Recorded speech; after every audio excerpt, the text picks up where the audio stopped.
merci beaucoup de m'accueillir ce soir. Ça me fait plaisir de vous retrouver à nouveau ici, ça faisait quand même longtemps. Alors le thème qu'on a décidé de développer ce soir, et on va essayer de le développer ensemble parce que j'ose espérer qu'après il y aura sans doute un petit échange avec vous au niveau des questions, a été intitulé « La fin justifie-t-elle les moyens ?» D'accord? Tout le monde est au courant, c'était annoncé? Oui, tout va bien. Alors, bien sûr, quand on aborde un thème de ce type, on a toutes et tous déjà nos petites idées dessus. Certains vont dire que oui, certains vont dire que non. Ce qui nous intéresse de faire ensemble ce soir, c'est de voir qu'est-ce que nos textes nous en disent. C'est-à-dire quelle est la lecture que la Torah a de cette notion-là, d'une finalité, d'un objectif, d'un but, et des moyens nécessaires pour l'atteindre. Est-ce que nous pouvons nous permettre d'utiliser tous les moyens possibles pour atteindre un but, quel qu'il soit, même le plus louable soit-il ou pas? Quels sont les moyens que l'on a le droit d'utiliser, quels sont les moyens que l'on n'aurait pas le droit d'utiliser? Et peut-on mettre en péril un projet, quelque chose d'important, parce que les moyens à utiliser ne seraient peut-être pas les plus adéquats? Alors bien sûr, on a toutes et tous en tête les extrêmes dans ce genre de situation. Est-ce que pour obtenir telle et telle chose, on a le droit de voler, on a le droit de tuer, on a le droit de faire des choses catastrophiques? Et surtout, la difficulté que l'on va avoir, c'est que on est dans un monde, dans un univers, dans lequel bon nombre de personnes qui sont autour de nous ont ce que j'appellerais une éthique à géométrie variable. C'est-à-dire, ont leur manière, leur vision de voir les choses, et à partir de cela, eh bien, décident d'agir de manière A, B ou C, et arrivent à le justifier. Vous allez me dire, bon, c'est leur problème. En réalité, c'est pas si simple. Il y a un texte qui nous dit la chose suivante, que la période que l'on appelle pré-messianique se caractérisera entre autres par une problématique très particulière, c'est celle que l'on appelle le bilbouladat, c'est-à-dire lorsque notre esprit sera meboulbal. Meboulbal, c'est-à-dire complètement désorganisé, on ne comprendra vraiment plus rien de ce qui se passe. Et disent nos maîtres, c'est quoi ce bilbouladat? C'est que l'on sera dans un univers dans lequel ceux qui dysfonctionnent souvent réussiront. Ceux qui en effet ne respectent pas certaines règles d'éthique ou n'essayent pas tout au moins de les respecter, parce que, est-ce qu'on y arrive à 100%, je ne sais pas, mais au moins n'ont pas ce désir, eh bien, celles qui essayeront de le faire, a priori n'auront pas nécessairement de réussite. Par contre, ceux qui auront tendance à les mettre de côté, eh bien, comme par hasard, on aura l'impression qu'ils réussissent. Et donc on se retrouvera face à ce que j'appellerais une certaine forme d'injustice et d'incompréhension. Comment se fait-il que dans un monde dans lequel on ne respecte pas les règles, la réussite soit au rendez-vous? Comment se fait-il que lorsqu'on essaye, parce qu'on n'y arrive jamais à 100%, d'en respecter les règles, eh bien la réussite n'est pas toujours au rendez-vous? Au fond, cette problématique, on la retrouve déjà dans un texte très intéressant. Et une des grandes difficultés de ceux qui justement ne respectent pas ces règles d'éthique, c'est qu'ils réussissent, et qu'ils voient donc à l'intérieur de leur réussite une forme de validation de leur modèle. Où est-ce qu'on voit ça dans la Torah? On voit ça dans la Torah dans un épisode qui est celui de la société de Sodome et Gomorrhe. Sodome et Gomorrhe, Sodome et Amora, est une société pervertie.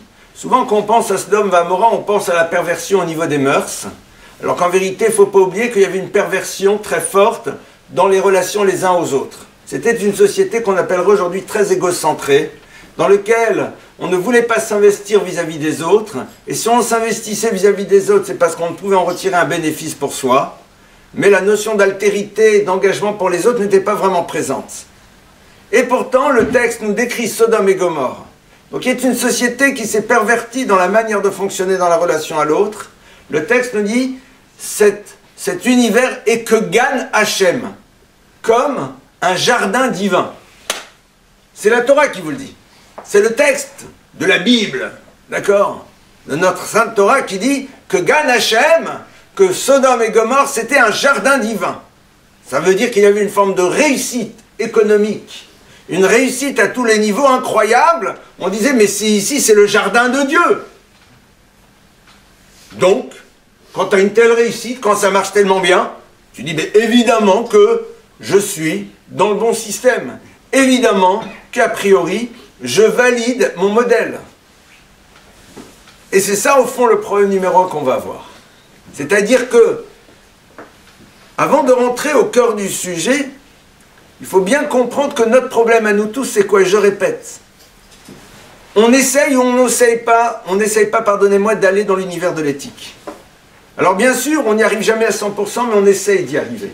On a une tension, on a un désir. Et quand on a un comportement qui ne l'est pas, on le regrette et on essaye d'avancer, d'évoluer. Ou alors on décide qu'on met totalement ça de côté. La fin justifie les moyens, par exemple. Alors, il y a des moyens qu'on n'utilisera pas. Pourquoi? Parce qu'on a peur, à un moment, soi-même, d'être victime, d'être condamné. Mais s'il n'y avait pas cette peur, on irait. Et on va voir que souvent, c'est eux qui marchent. Le gars, c'est un truand, c'est un trafiquant. Il est dur avec ses employés. Il les jette. Il leur fait peur. Il les menace. Et pourtant, ça marche. Sodome et Gomorrhe. C'est en effet le problème du Bilboul Hadat. Et c'est là où, en effet, notre enjeu à nous, en tant que juifs, et de manière plus générale, parce que quand je dis en tant que juif, c'est que le juif a la responsabilité de faire passer un message à l'humanité.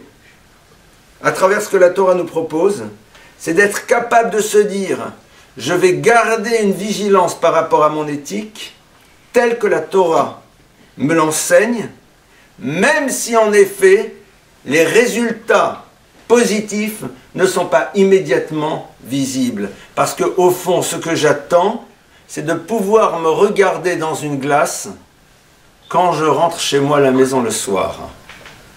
Ce que j'attends, c'est d'être capable de fonctionner vis-à-vis de l'autre d'une telle manière que si l'autre agissait de la même manière vis-à-vis de moi, cela ne me poserait aucun problème. Parce que rappelez-vous que la meilleure manière de savoir si notre comportement est adéquat, eh bien, c'est imaginer, et écoutez bien ce que je vous dis, même si les portables sont plus sympathiques parfois, essayez d'invertir les situations. Mettez-vous toujours à la place de l'autre. Essayez d'imaginer que ce que vous êtes en train de faire à l'autre, c'est l'autre qui est en train de vous le faire. Est-ce qu'on l'apprécierait? Non. Alors pourquoi on le fait? Ça, c'est une règle fondamentale. C'est juste une parenthèse. C'est un message que j'adore donner, même si généralement on ne l'apprécie pas du tout, mais c'est pas grave. J'ai donneur de leçons. Hein. Allez, ma barbe. J'adore donner ce message aux garçons et aux filles dans l'univers des relations dans lesquelles on... Vous voyez ce que je veux dire? Je dis toujours aux garçons, ça peut le dire aux filles aussi, mais vraiment c'est plus dans ce sens-là. Si quelqu'un d'autre faisait ce que tu es en train de faire à ta sœur, tu fais quoi? Elle dit, je lui casse la figure. Je lui dis, non. Alors pourquoi tu le fais? Toi, tu sais ce que tu as dans la tête. Si tu sais que quelqu'un fonctionne de la même manière vis-à-vis de ta sœur, avec ce que tu as dans la tête, tu l'encastres dans le mur. Tu lui dis, dehors. Alors au nom de quoi tu te permets de le faire?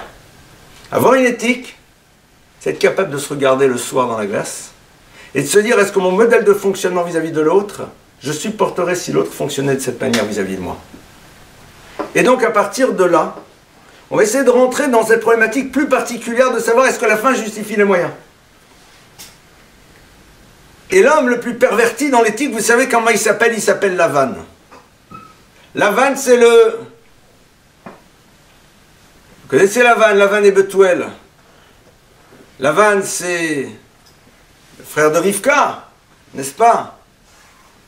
Lavan, c'est celui qui en effet a un beau nom. Lavan, ça veut dire blanc. Mais Lavan, ce sont les mêmes lettres que le mot Naval. Naval, c'est quelqu'un qui est dégoûtant. Quelqu'un qui présente de lui l'image d'une personne qui est totalement fidèle à l'éthique, mais qui dans son quotidien transgresse en permanence ces règles de l'éthique. Dans le monde du business, dans le monde des affaires. Celui qui, au bout d'un moment, se transforme de manière permanente. Alors, qu'est-ce que la Torah pense sur la fin qui justifie les moyens? On va, si vous le voulez, prendre justement notre point de départ et on va analyser deux personnages. Le premier, ça va être le personnage de Yaakov, le second, le personnage de Moshe. Parce que moi, ce qui m'intéresse, c'est de voir ce qui est marqué dans le texte. Alors, vous savez, quand la Torah nous raconte des histoires, pourquoi est-ce qu'elle nous raconte des histoires? Est-ce qu'on a vraiment besoin de savoir l'histoire? La Torah n'est pas censée nous raconter des histoires, elle est censée nous raconter quoi? La loi, ce qu'il faut faire, ce qu'il ne faut pas faire normalement. Alors on te raconte des histoires. Il y a plein d'histoires dans la Torah, avec des détails et des ambiances. Alors, à la limite, on dirait c'est le livre de l'histoire des gens. Alors dans ce cas, je ne comprends vraiment pas pourquoi c'est un best-seller. Pourquoi? Parce qu'il y a des pans entiers de cette histoire qu'on ne raconte pas. Entiers, des années, wallo. Tu n'es pas du tout au courant de ce qui se passe. Et à un moment, on parle d'un événement, et là-dessus, vas-y, hop, et je te le raconte, et dans les détails, etc. Il y en a sur lequel je vais m'arrêter, on l'a vu récemment, c'est la fameuse histoire de la vente du droit d'aînesse de Esav à Yaakov. Alors, qu'est-ce qui se passe? Nous avons un camarade syndiqué Esav, qui le jour de la mort de son grand-père Abraham, sort et va faire tout et n'importe quoi. Il va tuer, il va violer. Pourquoi? Parce que le jour où le regard de son grand-père n'est plus porté sur lui, il se sent libéré, parce que vous savez que le regard, parfois, crée des obligations. Il se sent libéré. Et donc, à partir de cela, il va faire tout et n'importe quoi. Il rentre chez lui à la maison, Yaakov a préparé un plat de lentilles, qui est le plat du deuil sur son grand-père. Et ça vient lui dire, donne-moi ce rouge-là. Yaakov lui dit, ok, tu me vends ton droit d'aînesse. Et ça lui dit, c'est quoi le droit d'aînesse dans le judaïsme? C'est que des devoirs, que des obligations. M'intéresse pas. Ah, t'as une récompense dans le monde futur? C'est bon, le monde futur, on a le temps de voir. Vas-y, je te le vends. Yaakov dit, tu me le jures? Il dit, ouais, je te jure que je te le vends. Et il a marqué donc qu'il le vend. Mais il le vend comment? Il dit, donc c'est quoi la transaction? Il dit, je te jure que le vend, traduction, tu vas me donner ton plat de lentilles, et dès le moment où je prends le plat de lentilles, à ce moment-là, la transaction est faite. D'accord? Donc je fais une transaction. Comme si demain, je vous dis, tu me vends ça? Oui. Tu me le jures? Oui, je te le jure. Bon, mais la transaction n'est pas encore faite. Vous êtes d'accord? Mais si maintenant je donne l'argent nécessaire, au moment où il prend l'argent, moi je m'approprie ça, la transaction est faite, c'est bon, Mazel Tov, c'est terminé. Et le texte nous dit que, et ça dit, ouais, donne-moi le plat de lentilles et je te jure, je te vends le droit d'aînesse. Yaakov est intéressé de l'avoir parce qu'il va assumer ces responsabilités-là de ce que Dieu attend.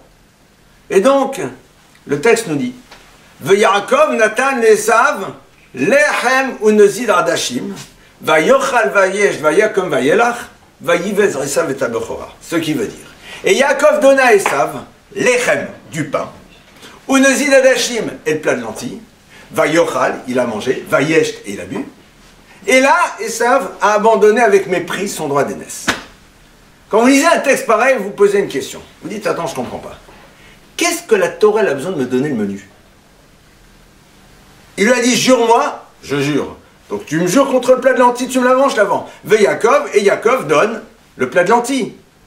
Quand tu lui as donné aussi la sauce qu'il y avait avec. Il lui a donné du pain. Pourquoi la Torah a besoin de te dire, il lui a donné du pain? On est d'accord que tant que le plat de lentilles n'a pas été pris par Esav, la transaction n'est pas valide. La transaction sera valide quand il prend le plat de lentilles. Yaakov, il est dans une situation dans laquelle il se pose le problème suivant. Suis-je ici dans ce qu'on appellerait aujourd'hui un abus de faiblesse?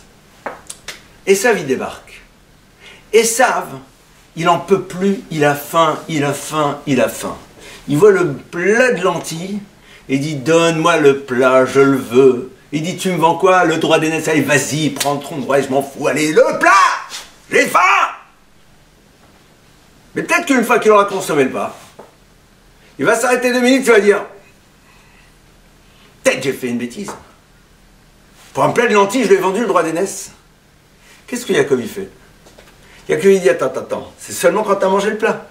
Donc d'abord, je te donne à manger du pain. D'abord, j'apaise ta faim. Prends du pain, mange du pain, vas-y, prends 3 tranches de pain, prends une demi-baguette. Hein? D'accord. Ça y est, t'as moins faim? Comme il a moins faim, il peut réfléchir.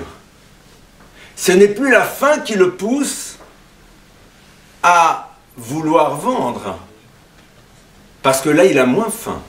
Il veut toujours son plat. C'est plus son appétit colossal qui le pousse à vouloir le faire. La transaction peut avoir lieu. Ici, Yaakov aurait très bien pu dire, Esav, t'es libre. Je t'ai pas obligé, je t'ai pas forcé, je t'ai dit, je t'ai fait une proposition, t'as accepté la proposition, c'est une transaction, elle est valide, salut tout le monde. C'est pas qu'il est venu chez Sav en disant « Et Sav, tu sais, il y a un plat de lentilles super bon, alors tu vas voir, etc. » Et puis ça, après, hop, non, il est là. Et ça, c'est lui qui fonce. Donc c'est toi qui as décidé, moi je te propose, tu aurais pu me dire non.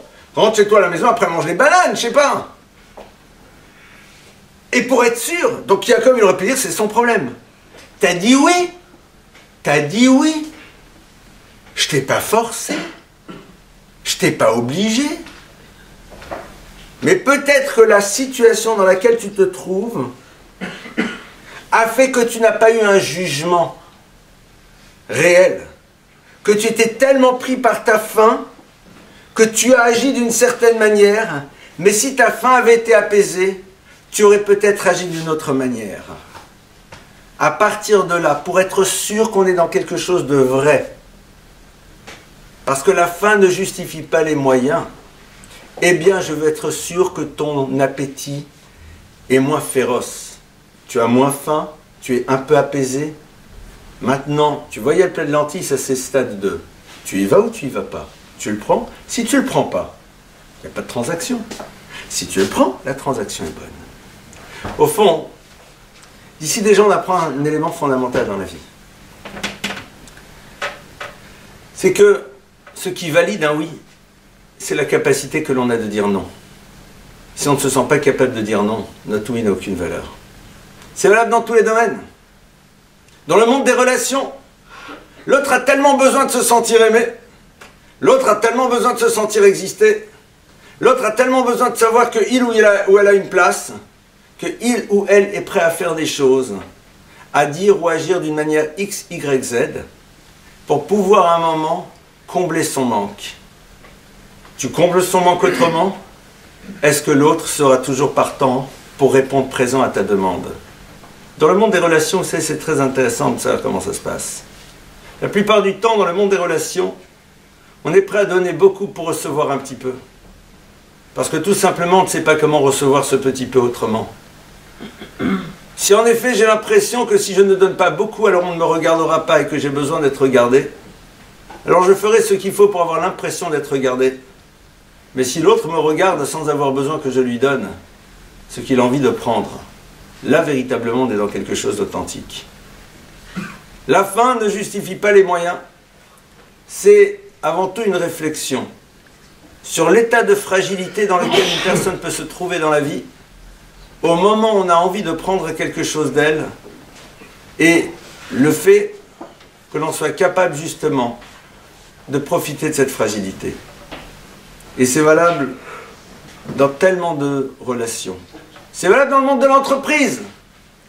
Vous avez besoin d'être engagé, vous avez besoin d'avoir un poste. Alors on est prêt à un moment à répondre à certaines demandes auxquelles on n'aurait pas répondu. Parce que tout simplement le besoin que l'on a d'avoir ce poste est tel que l'on est prêt à un moment à agir, à réagir et à fonctionner d'une manière dans laquelle on n'aurait pas fonctionné sinon. La fin ne justifie pas les moyens. Pour celui qui en effet a envie d'obtenir ce qu'il désire et utiliser à un moment notre faiblesse pour pouvoir accéder à quelque chose. Ça, c'est déjà le premier principe. Seconde chose, c'est à travers une histoire très connue qui est l'histoire de Moshe. Moshe Rabbeinu, à un moment, se retrouve dans une situation qu'on connaît, qui est celle dans laquelle Dieu se révèle à lui. Alors, on va se rappeler de l'histoire. Moshe est là, il a son troupeau, il est en train de le faire paître, et puis, il voit au loin ce fameux sné, c'est-à-dire ce fameux buisson qui est en train de brûler. D'accord? Donc Moshe Rabbeinu va, il dit, mais qu'est-ce qui se passe? C'est quoi ce buisson qui est en train de brûler? Et là, Dieu lui apparaît, lui dit, Moshe Rabbeinu, enlève tes chaussures, j'ai quelque chose à dire, tu vas aller chez le pharaon et tu lui diras de ma part, let my people go. Laisse partir mon peuple. Il lui donne une mission. Je te donne cette mission, votre mission, si vous l'acceptez, c'est quoi? C'est d'aller sauver le peuple juif sous ma direction et d'aller chez le pharaon et de lui dire qu'il doit les laisser partir, sinon, première plaie, troisième plaie, 10e plaie, etc. Vous, essayez de vous imaginer la situation. Vous êtes là, tranquille, Dieu vous apparaît, vous dit, j'ai une mission pour toi. Ta mission, c'est d'aller chez le pharaon, de faire sortir les enfants d'Israël. Vous dites quoi à Dieu? Oui, évidemment. Pourquoi? Parce que on ne va pas commencer à se la jouer. Mais non, je ne suis pas capable, je ne sais pas. Pourquoi? Et si Dieu t'a demandé, il sait ce qu'il fait. C'est qu'à la limite, moi je te donne une mission et que je me trompe parce que je t'ai mal analysé, et je pense que tu es capable, tu n'es pas capable, ça peut se comprendre pour vous et moi. Mais là on parle du créateur de l'univers. Il sait ce qu'il fait. S'il demande à Moshe, pas quelqu'un d'autre, c'est que sans doute c'est à Moshe de le faire. Parce que si Moshe ne peut pas le faire, il n'aurait pas demandé. Donc Moshe ne va pas commencer à dire « Non, je ne suis pas capable, je ne sais pas, j'y arriverai pas. » Moshe néanmoins il refuse. Il dit « Non, non, même pas en rêve. » Pourquoi? Il dit « Parce que j'ai un frère. J'ai un frère. Mon frère il s'appelle Aaron. Et donc Aaron, c'est mon grand frère. Pourquoi tu ne choisis pas lui? » Quel âge il a Moshe à ce moment-là? Il a 80 ans. Quel âge Aaron à ce moment-là? Il en a 82. À la limite, si on est dans la cour de récré, je peux comprendre que Aaron il fasse une crise de jalousie. Pourquoi t'as choisi Moshe et pas moi? Mais Aaron c'est pas n'importe qui, Moshe c'est pas n'importe qui, ils ont déjà 80-82 ans. Moshe Rabbeinu dit même pas en rêve, j'y vais pas. Pourquoi? Parce que peut-être que mon frère va souffrir. Peut-être que ça va lui faire du mal. De voir que c'est moi et c'est pas lui. Nous, on aurait dit quoi à Moshe? Tu crois que Dieu, il est pas au courant? Donc tu crois que Dieu, il sait pas ce qu'il fait? Tu crois que Dieu, lui, il sait pas ce qu'il fait? Il sait ce qu'il fait. Si tu as demandé à toi, c'est qu'il a bien compris que ça devait être toi. Et Aaron, c'est pas ton problème, c'est à Dieu de gérer le dossier. Moshe Rabbeinu, il dit, j'y vais pas. Et dit le Midrash, pendant 7 jours, il y a une négociation entre Dieu et Moshe. Et Moshe, il dit quoi? Il dit cette chose qui est fondatrice. Il dit, je ne peux pas construire une histoire sur la souffrance de l'autre. Mais Moshe, c'est le sauvetage du peuple juif. C'est la Yotziat Mitzraïm, c'est toute l'histoire qui commence ici, c'est colossal. Et en plus, tu penses que Dieu, il sait pas? Moshe, il dit, ça, c'est pas mon problème.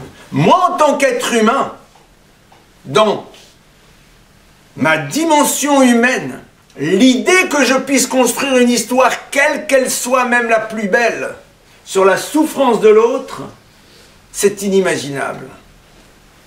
Et c'est quoi la réponse d'Hachem?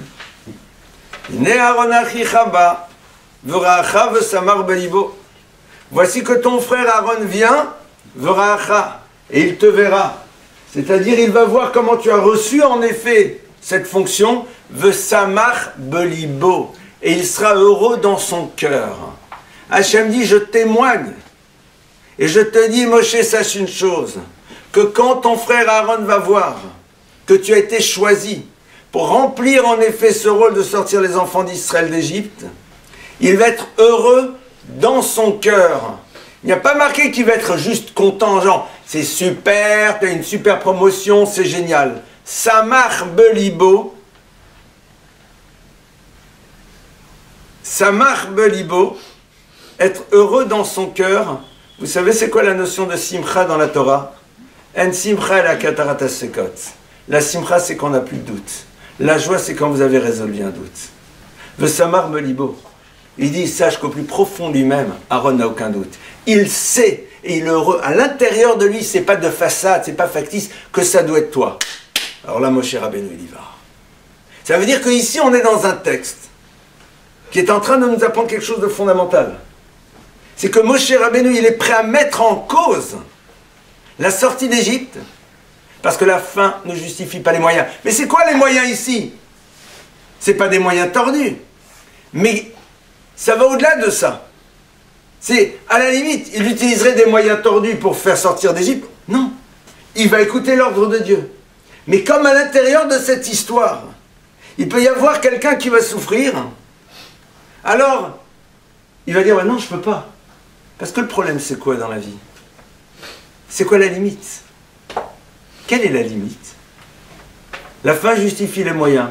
Non, ça va, détente, c'est pas trop grave. Qui fixe la limite? Qui fixe le curseur? Qui fixe le curseur? Et chacun fixera le curseur comme il le désire. Pour obtenir cela, il faut que je fasse telle et telle chose. Je sais que ça va faire souffrir, mais ça va, c'est pas une grande souffrance, et de toute façon, c'est pour la bonne cause. Je vais plus loin. Dans le monde de la religion, on voit parfois cela. Vous voyez, les gens, ils disent, non mais vous comprenez, si on ne trafique pas, ça n'ira pas. D'accord? Ou alors, si on ne fait pas telle et telle chose, alors on ne réussira pas à obtenir ce que l'on doit obtenir. Or, c'est une bonne chose que l'on doit obtenir. La question, en vérité, elle est très simple. Et je vais vous la poser. Est-ce qu'à un moment, on est croyant ou pas? Nous, on fonctionne ici avec un référentiel qui est un référentiel Torah. D'accord? Le référentiel Torah, si on y adhère, c'est que l'on croit qu'il y a un créateur de l'univers. Et que ce créateur de l'univers est à l'origine de tout. Et que toutes nos réussites lui sont exclusivement dues. Et que nous devons juste faire des efforts pour pouvoir aboutir à quelque chose. À partir du moment où tu considères que pour pouvoir fonctionner, il faut que tu transgresses ces règles, c'est que quelque part, tu considères qu'il n'a rien à voir dans l'univers de la réussite. Alors pourquoi tu te tournes vers lui? Pourquoi tu te tournes vers lui? Ça ne sert à rien.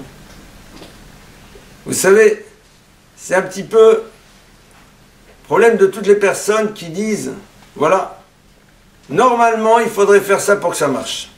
Mais comme j'en suis pas sûr, je vais faire quelque chose de supplémentaire. Mais cette chose supplémentaire, elle est contraire à la loi. Mais je considère que malgré tout, tout va dépendre de Dieu. C'est-à-dire, sur le rabbin, bénédiction, et le Mishébérach, la Parnassa, et vas-y, et Tihataecha, les 25 €, 26 €, machin, la Parnassa, Dieu, le rabbin, et les amulettes, et les gris-gris. Super! Donc tu penses que Dieu, il est dans le dossier, mais tu lui craches dessus au même moment. Puisque tu dis tes règles, je les mets de côté. Tu dis business is business, ah, business is business, alors tu gères sans moi. Ah, mais monsieur le rabbin, l'autre, tu vois, papa, mais t'as vu la Mercedes décapotable, le truc? C'est la pire des choses qui puissent lui arriver à l'autre. Et je vais vous dire pourquoi. Au moment du déluge, on croit que le déluge a commencé parce qu'il y avait d'abord des trompes d'eau qui sont tombées du haut. C'est faux. Le déluge n'a pas commencé par de la pluie. Si vous regardez le texte, vous juste regardez le texte. Je dis, c'était quoi le déluge? Je dis, oh, il y a eu plein d'orages, ça a débordé. Rien du tout. Quand vous regardez le texte, il y a marqué quoi? Niftachu ma'ayanot omra haba, va'aruvot hashamim niftachu. Nivka'u ma'ayanot omra haba. Ce sont d'abord ouverts les abîmes profonds, les eaux souterraines, et après seulement, il y a la pluie qui est tombée. Traduction. Le point de départ, c'est quoi? C'est d'abord que l'eau du bas, les eaux souterraines ont commencé à remonter à la surface, elles ont commencé à tout inonder, et au même moment, tu as la pluie qui commence à descendre. Dit le Zohar la chose suivante. Le Zohar nous dit, il faut savoir que la pluie, c'est quoi? C'est la bracha, c'est la bénédiction. Pourquoi? Parce que tu as des graines, sans pluie, il ne se passe rien. Tu as de la pluie, ce qui était tout petit devient grand. C'est-à-dire que la pluie, c'est le symbole de la démultiplication de quelque chose. C'est ce qui fait grandir ce qui est. C'est le principe de la bracha. La bracha, qui est symbolisée par l'eau, dit le Zohar, écoutez bien, elle peut être appelée par deux univers. L'univers du bien et l'univers des forces négatives. Les forces négatives sont symbolisées, dit le Zohar, par les eaux souterraines. En effet, les forces négatives peuvent demander à Dieu d'amener la réussite sur quelqu'un qui dysfonctionne. Et c'est la pire des choses qui puissent lui arriver. Parce que comme il voit que ça marche, il n'y a rien.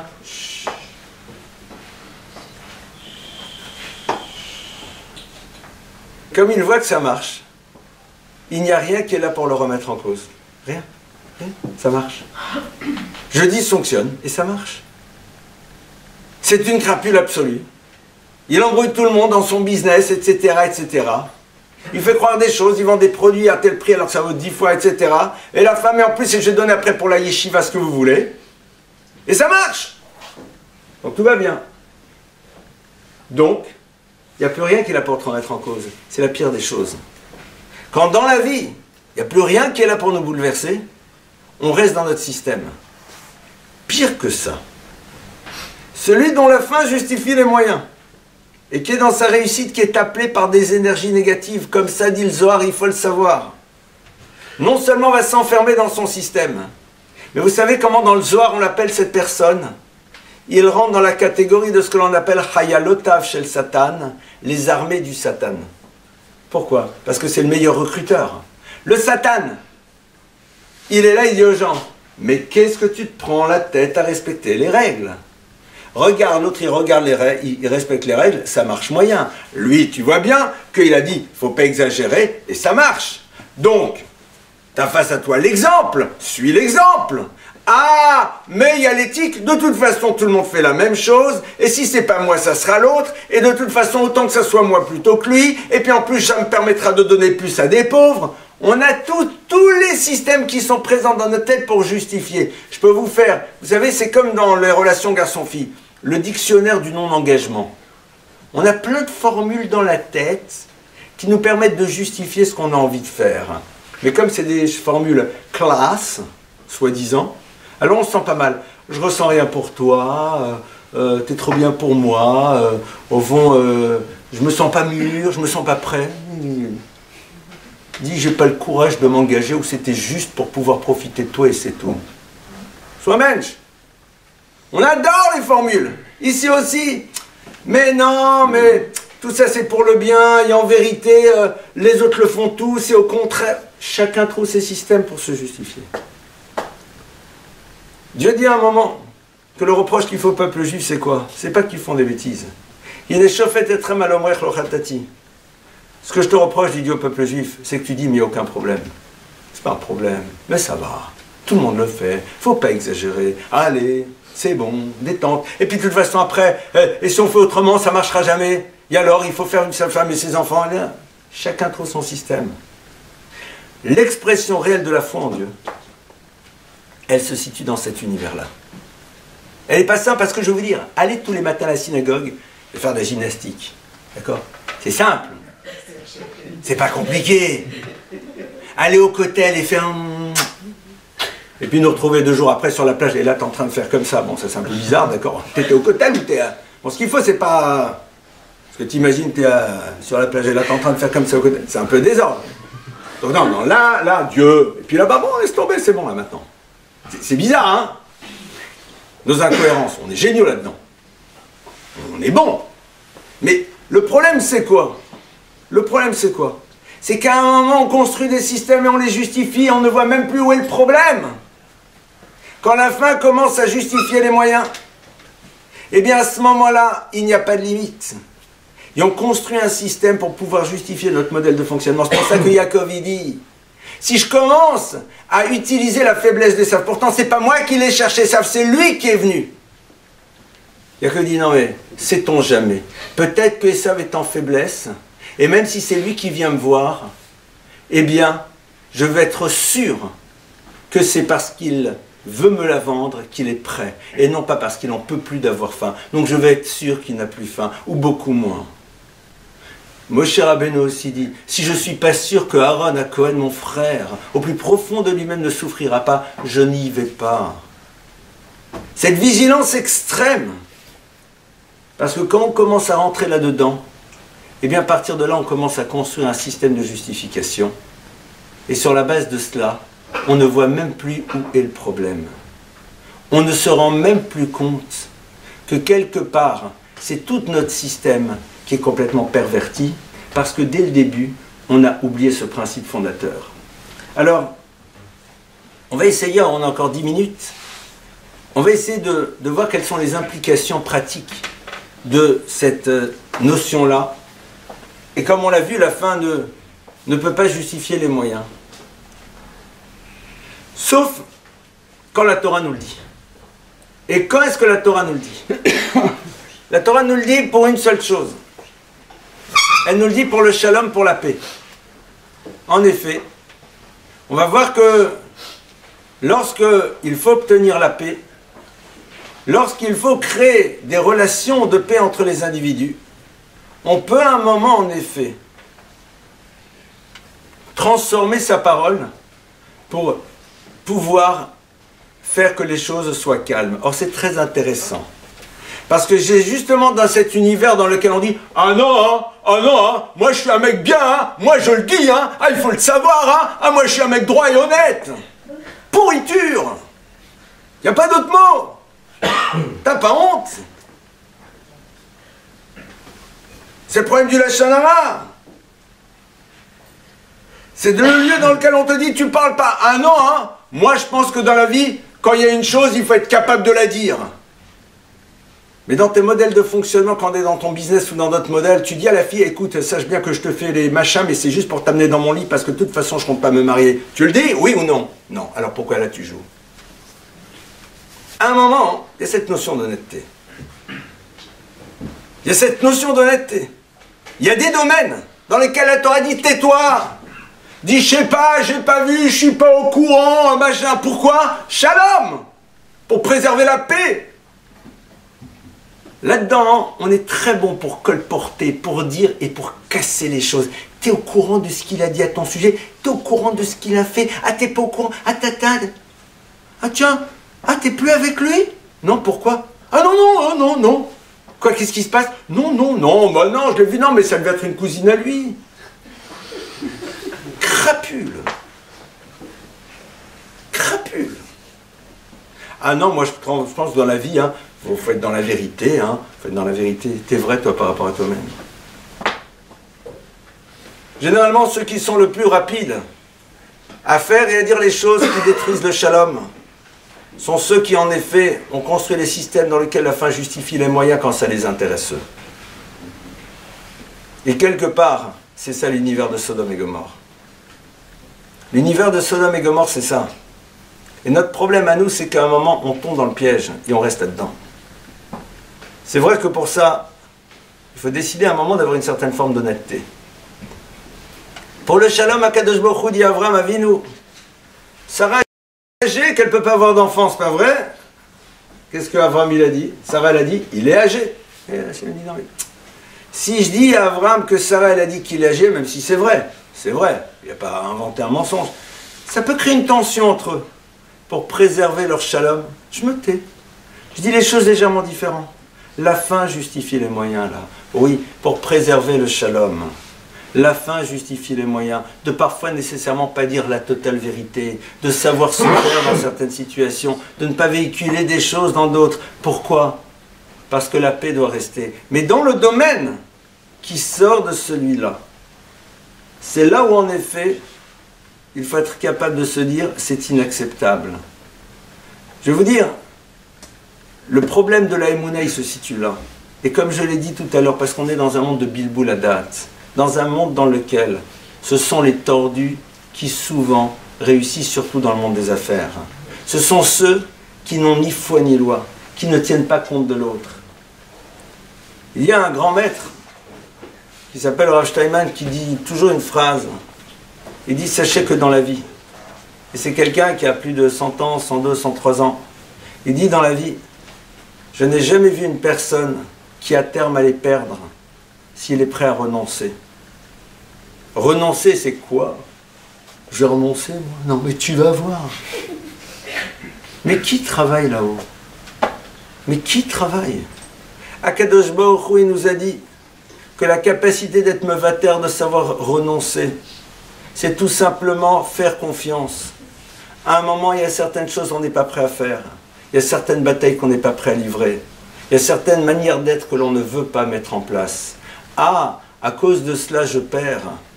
Tu as l'impression que tu perds. Mais dans l'économie d'une existence, est-ce que tu réalises ce que tu vas gagner?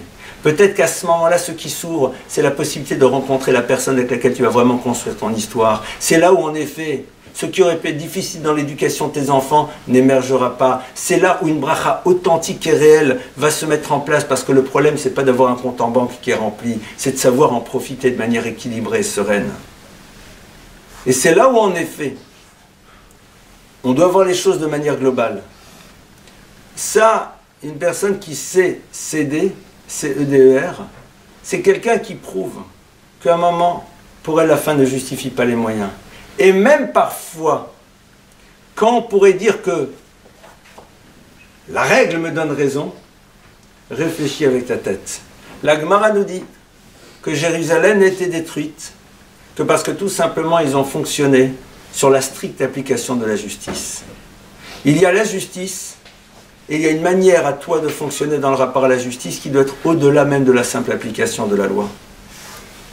Ah mais non, je suis désolé. Moi la loi me dit que je peux donc je le fais. T'as raison. Mais comment Dieu te demande de fonctionner? Quel est ton standing? Comment tu es véritablement dans ta dimension spirituelle et qu'est-ce que ça exige de toi? Ah, j'ai vu des personnes avec des barbes jusqu'ici, des grands chapeaux noirs, qui en effet mettaient en place des systèmes qui sont dysfonctionnants. Eh bien, tu as raison, ils ne seront pas tes références. Ils ne seront pas tes références et rappelez-vous qu'il y a un principe fondateur. C'est quand il y a un domaine dans lequel on reconnaît qui est l'homme. 3 domaines. Adam, Nikar, Bishlosha, Dvarim, on reconnaît qui est l'homme dans 3 situations. Bekoso, Bekiso, Bekaso. Bekoso lorsqu'il a bu. Lorsqu'il est dans une situation dans laquelle il lâche prise, là tu révèles véritablement ce qu'il est. Bekaso au moment de sa colère, comment il s'exprime et qu'est-ce qu'il dit. Et Bekiso dans la manière dont il gère son rapport à l'argent. Shlomo HaMelech a dit, va kesef yanet hakol. L'argent aura réponse à tout. C'est-à-dire que face à l'argent, malheureusement, face au désir de gagner, face au désir de réussir, eh bien, une personne peut mettre de côté l'intégralité des règles. Et quelque part, puisque pour elle, la fin qui lui semble être positive est nécessaire, alors les moyens qu'il va employer ne l'intéressent pas trop. Et il trouvera toujours un système pour trouver une forme de justification, sans se rendre compte qu'il a dysfonctionné. Et je vais raconter une histoire, et c'est là-dessus que je conclue. C'est une histoire comme ça, d'un homme. C'était un rave qui, un jour, circulait dans la campagne et voit arriver un moment une charrette avec une famille qui est là-bas. Sur cette charrette, il leur demande d'où vous venez. Ils disent, voilà, nous étions là-bas dans... Nous avions une petite maison, on travaillait pour un fermier, mais comme cette année on n'a pas produit ce qu'il voulait, alors il a dit, bon mais dans ce cas-là vous partez. Et on cherche. Bon. Ce rave continue sa route et puis un jour arrive dans une ferme. Il est reçu par le fermier juif qui est là, et qui a des possessions, qui a des terres et tout, et il le reçoit très gentiment. Et puis à ce moment-là, le fermier dit, Rav, j'ai une question à vous poser. Oui. Voilà, il y a 2 jours, j'avais 2 granges pleines de blé qui ont brûlé. Je m'interroge, non, grâce à Dieu, ça va, c'est pas une grosse perte, même si c'est important, c'est bon. Mais pourquoi, d'après vous, quel est le message? Rav le regarde en souriant, dit, réfléchis si dans les jours ou les semaines qui sont passées, tu n'as peut-être pas un moment, peut-être pas agi de manière très clean, très... Peut-être qu'à un moment, tu as fait une erreur. Cette famille avait été expulsée par ce fermier, rappelons-nous. Et le fermier dit, ah oui, bien sûr, il faut que je réfléchisse. Et il commence à réfléchir, à réfléchir, à réfléchir. Et on dit, bien sûr, j'ai trouvé. Le Rav lui dit quoi? Shabbat dernier, vendredi soir, avant de faire le motzi, j'ai oublié avec le couteau de faire une petite trace sur le pain comme on a la coutume. Je comprends. C'est ça le drame. Quand quelqu'un à un moment, dans sa tête, ne voit même plus où est le problème. Quand dans sa tête, on a construit un système qui fait qu'on ne voit même plus qu'il y a une difficulté. Et qu'au lieu de voir ce qu'il était capable de faire par rapport à ces personnes, eh bien, il ne voit que ce petit trait au couteau qu'il a oublié de faire. Quand on rentre dans un système dans lequel la fin justifie les moyens, au début, c'est pas grand-chose. Allez, ça va, tout le monde le fait, c'est pas grave. Et puis, de toute façon, allez. Et on met en place un état d'esprit. Et cet état d'esprit, une fois qu'on l'a construit, les situations de vie se présenteront à nous. Et à quel moment notre sensibilité éthique nous dira non, là c'est pas possible. Et à partir de là, Sans s'en rendre compte, on franchit des étapes que l'on justifie et on se retrouve totalement à l'extérieur du projet que Dieu veut pour l'homme, d'être un être droit, d'être quelqu'un qui peut se regarder dans la glace, d'être quelqu'un qui, dans sa manière d'agir, sait que l'autre peut se retrouver parce qu'il est dans une véritable authenticité. Voilà un petit peu quelques idées que je voulais partager avec vous pendant ces 45 minutes de cours qui viennent donc de s'arrêter. Et bien sûr, on se prend quelques minutes, si vous le voulez, pour vos questions, avec plaisir. À vous les questions, à vous les studios.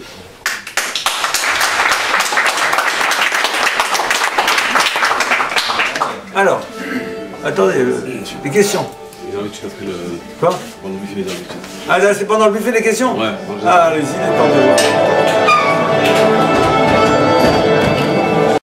âgé, qu'elle ne peut pas avoir d'enfant, c'est pas vrai? Qu'est-ce que Abraham il a dit? Sarah elle a dit, il est âgé. Et Hachem dit, non, mais... Si je dis à Abraham que Sarah elle a dit qu'il est âgé, même si c'est vrai, il n'y a pas inventé un mensonge, ça peut créer une tension entre eux. Pour préserver leur shalom, je me tais. Je dis les choses légèrement différentes. La fin justifie les moyens, là. Oui, pour préserver le shalom.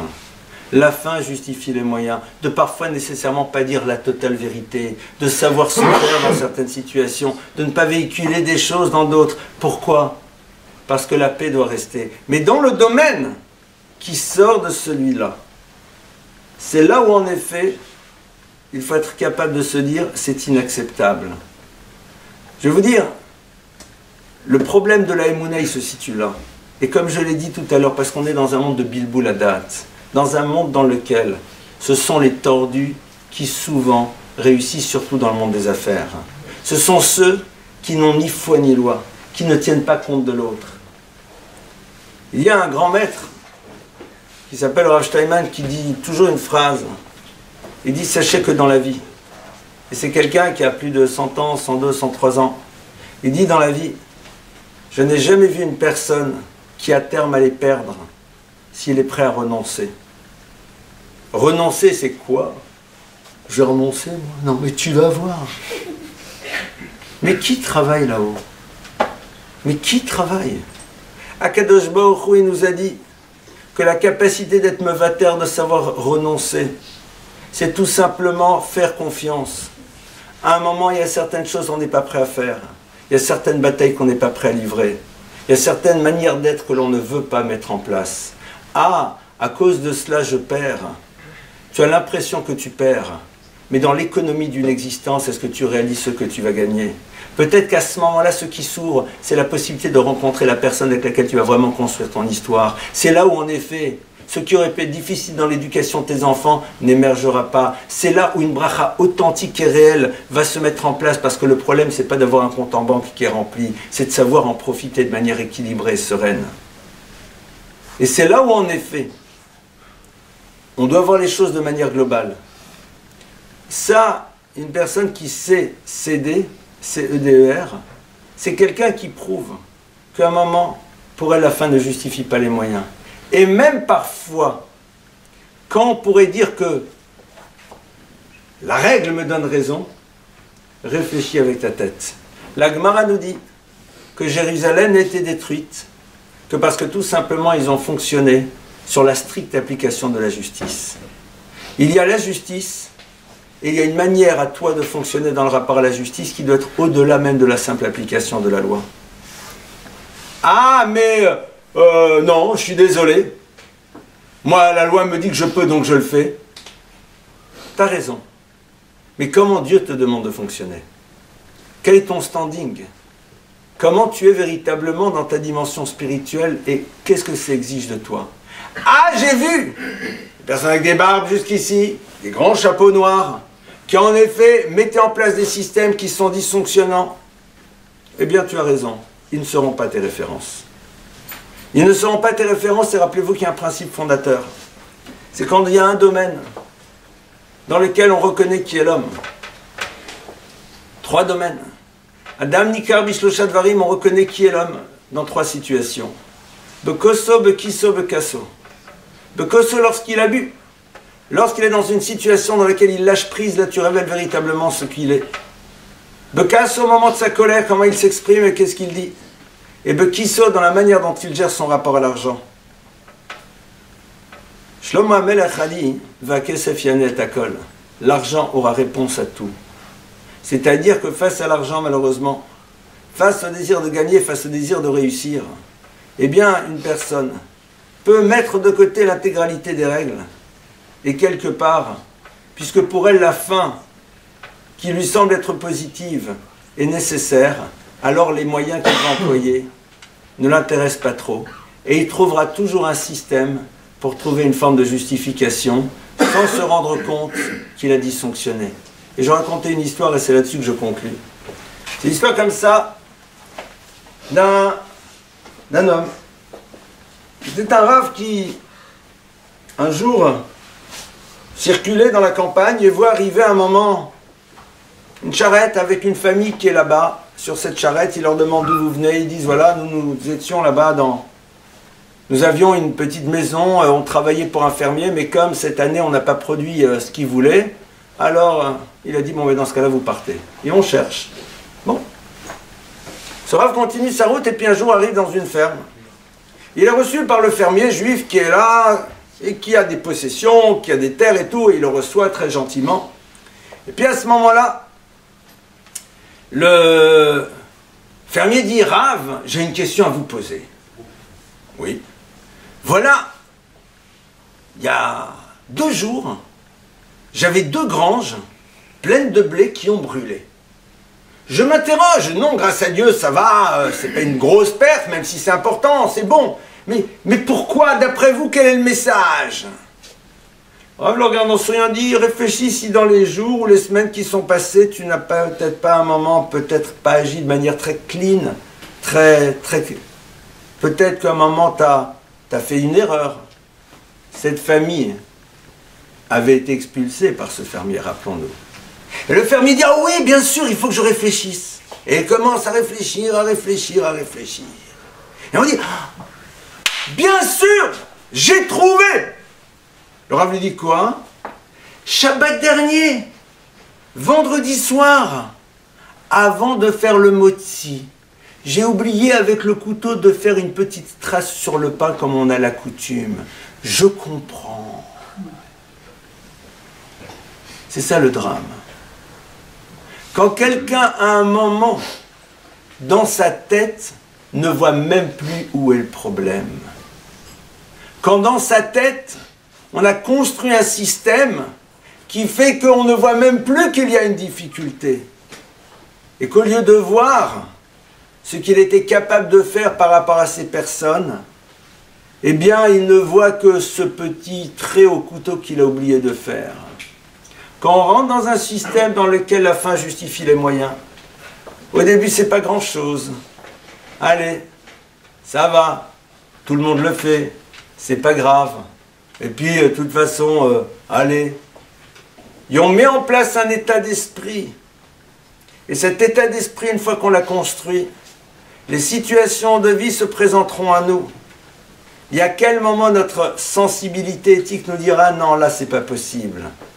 Et à partir de là, sans s'en rendre compte, on franchit des étapes que l'on justifie et on se retrouve totalement à l'extérieur du projet que Dieu veut pour l'homme, d'être un être droit, d'être quelqu'un qui peut se regarder dans la glace, d'être quelqu'un qui, dans sa manière d'agir, sait que l'autre peut se retrouver parce qu'il est dans une véritable authenticité. Voilà un petit peu quelques idées que je voulais partager avec vous pendant ces 45 minutes de cours qui viennent donc de s'arrêter.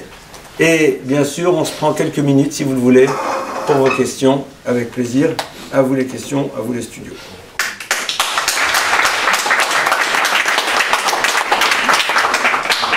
Alors, attendez, les questions. Ils ont envie de après le... Quoi? Pendant le buffet, les invités. Ah là, c'est pendant le buffet les questions? Ouais. Ah, allez-y, les temps de voir.